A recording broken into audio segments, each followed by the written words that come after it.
السلام ورحمۃ اللہ وبرکاتہ۔ اللہ رب العالمین خیر و عافیت میں رکھے۔ سوال یہ تھا کہ کیا یہ بات درست ہے گرمی کے توڑ کا نبوی نسخہ؟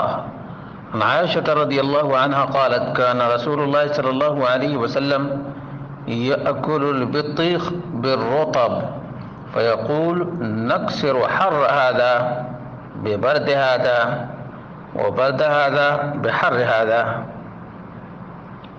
ام المؤمنین سیدہ عائشہ رضی اللہ عنہا نے بیان کیا کہ رسول اللہ صلی اللہ علیہ وسلم تربوز اور تازہ کھجور ملا کر کھایا کرتے تھے اور فرماتے ہم اس کھجور کی گرمی کا اس تربوز کی ٹھنڈک سے اور اس کی ٹھنڈک کا اس کی گرمی سے توڑ کرتے ہیں۔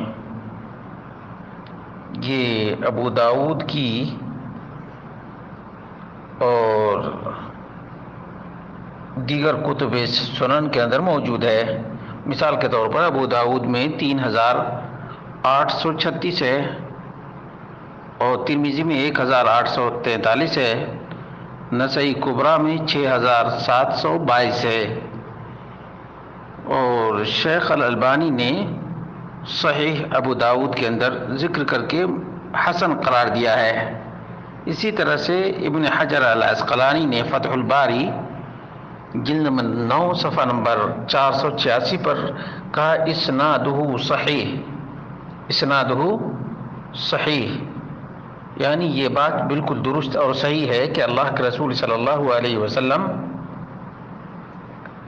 رطب یعنی تازہ کھجور کے ساتھ تربوز کھایا کرتے تھے۔ یہ بات بالکل درست اور صحیح ہے۔